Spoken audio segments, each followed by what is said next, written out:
एक बहुत पुरानी बात है। एक राज्य का राजा बड़ा ही दयालु था, बहुत मेहनती था, बहुत ही बहादुर था और उसके राजपाट में सब खुश थे। एक बार एक संत उसके राज्य में आए, उसके महल में आए, उसकी बैठक में आए और उसको बहुत अच्छा ज्ञान दिया राजा को, और राजा से बातें करने लगे, उसके राजपाट के बारे में पूछने लगे। संत का बहुत ही आदर सत्कार किया गया और जब संत जाने लगे तब राजा ने पूछा कि ऐसी कोई सलाह दो जिससे मेरा राज्य और भी अच्छा हो जाए, या जिसको मैं अगर फॉलो करूं तो जैसा मेरा राज्य चल रहा है ना आगे भी वैसे ही चलता रहे। तो उस संत ने कहा कि एक बात याद रखना, जितने अच्छे बनोगे ना उतने ज्यादा दुखी रहोगे। राजा को यह बात समझ नहीं आई क्योंकि लोग तो उसकी अच्छाई का एग्जाम्पल देते थे। खैर समय बीतता गया, संत चला गया, राजा अपना कार्यभार संभालने लगा। थोड़े दिन के बाद में उसकी जेल में कुछ बंदी थे।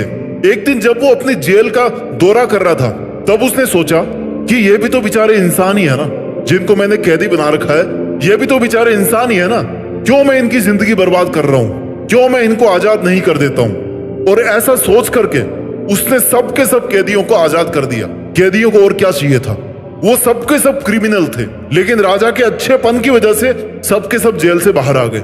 और समय फिर कैसा बदला आपको बताने की जरूरत नहीं है। फिर से वही चीजें फैल गई उस राज्य में जो बहुत पहले हुआ करती थी, जहां से लेकर के राज्य आज जिस लेवल पे पहुंचा था ना उस लेवल से वापस डाउन जाने लगा। क्यों?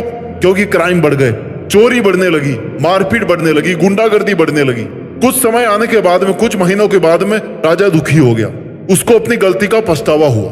वो संत फिर से उस राज्य में आए, बोले कि राजा मैंने बोला था ना कि जितना अच्छे बनोगे उतना बुरा तुम्हारे साथ होगा, और तुम्हारे अच्छेपन की वजह से केवल तुम्हारे साथ ही नहीं बल्कि पूरे राज्य के साथ बुरा हो रहा है। राजा को अपनी गलती का एहसास हुआ और उसने प्रण लिया कि मैं इन सभी कैदियों को वापस पकड़ के लाऊंगा और कैद में डालूंगा। और बड़ी मेहनत से, बड़ी बहादुरी से उसने इन सभी क्रिमिनल्स को पकड़ के वापस जेल में डाला।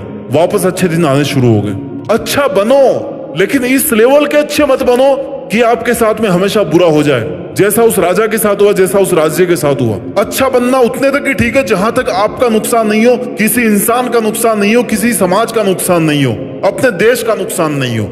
अच्छा बनना वहीं तक आवश्यक है। अगर आपके ज्यादा अच्छा बनने से किसी का नुकसान हो रहा है, किसी मासूम का नुकसान हो रहा है, आपका अपना नुकसान हो रहा है, अपने सपनों का नुकसान हो रहा है, तो ऐसा अच्छा बनने का कोई फायदा नहीं है। जितने ज्यादा जरूरत से ज्यादा आप अच्छे बनोगे ना उतने ज्यादा दुखी रहोगे। अब इसका मतलब क्या है? बुरे बन जाओ? सीधा सा आंसर तो यही निकलता है, कंक्लूजन तो यही निकलता है कहानी से कि अच्छे मत बनो। तो क्या बनो फिर? बुरे बनेंगे। माय डियर, बुरा बनने के बहुत सारे मीनिंग होते हैं। आपको अपने लिए बुरा बनना है। अपने लिए कैसे बुरा बनना है? आपको कुछ बातें मैं आपको यहाँ पे बताने वाला हूँ कि अपनी सीमाओं का ज्ञान करें, कहां तक आपकी लिमिट है। एक हद से ज्यादा लोगों को एक्सेस मत दें अपनी लाइफ में। बुरा बनने का मतलब यह नहीं कि आप किसी को जाकर के थप्पड़ मार दो।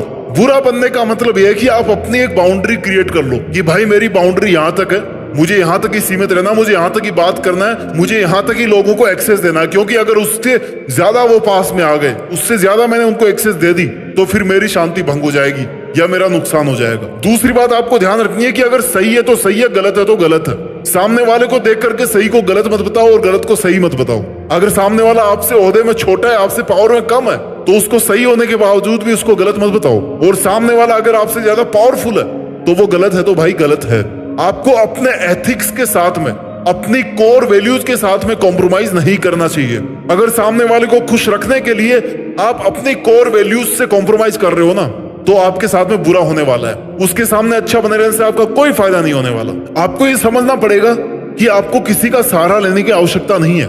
आप अकेले काफी हो। लोग क्या करते हैं ना, उनकी जिंदगी में थोड़ी सी तकलीफ आई तो वो दूसरे लोगों के द्वारा मेंटल सपोर्ट लेने की कोशिश करते हैं, इमोशनल सपोर्ट लेने की कोशिश करते हैं। अच्छी बात है, इंसान हो, हक है, ऑप्शन है, लो सपोर्ट। आपको लग रहा है कि आप उससे जल्दी ठीक हो जाओगे, लेकिन यहाँ पर एक सबसे बड़ा नुकसान क्या हो जाता है? लोगों को आपकी कमियों के बारे में पता पड़ता है, आपकी लाइफ के बारे में पता पड़ता है। आप जितनी उनसे सिंपैथी ले रहे हो ना, वो आप पर एहसान कर रहे हैं, आप उनका एहसान ले रहे हो। मेरा यकीन मानो, आप अकेले अपने लिए मोर देन सफिशिएंट हो।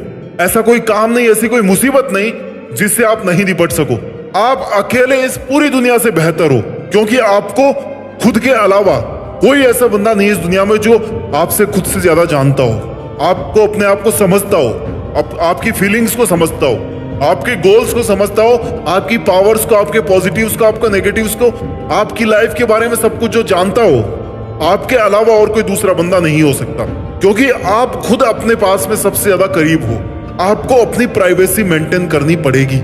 जितने अच्छे बनोगे, जितना अच्छा बनने के लिए लोगों के सामने अपने दुखों को गाओगे कि यार देखो उसने मेरा ऐसा कर दिया, देखो मेरी लाइफ में ऐसा चल रहा है, देखो मैं कितना अच्छा हूं, मैं तो तुम्हें सब कुछ बता रहा हूं। माय डियर, बिलीव मी, उतना ज्यादा आप दुखी रहोगे। क्योंकि चीजें बदलती है, लोग बदल जाते हैं, उनकी प्रायोरिटीज बदल जाती है, उनके मकसद बदल जाते हैं, उनके रीजंस बदल जाते हैं आपसे बात करने के, आपसे मिलने के। लास्ट में नुकसान किसका होगा? केवल आपका होगा। क्यों? क्योंकि आपको अपनी बाउंड्री का पता नहीं है कि मेरी लिमिट यहीं तक है, मुझे इससे ज्यादा बात नहीं बतानी दूसरों को, या इससे ज्यादा मुझे दूसरों में इंटरेस्ट नहीं लेना। जैसा उनको करना है वो करे।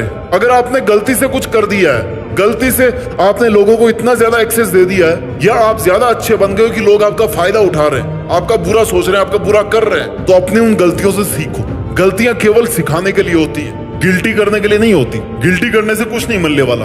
आप अगर केवल कर सकते हो ना अपनी गलतियों से, तो केवल उनसे आप सीख सकते हो। अगर आपका पास्ट का कोई ऐसा एक्सपीरियंस है जिसमें लोगों ने आपका फायदा उठाया है, तो आप उससे ये सीख निकालो कि आपकी गलती कहां थी, वो आप गलती दोबारा नहीं कर रहे। That's it, as simple as anything. इतना ही इसको सिंपल रखना है।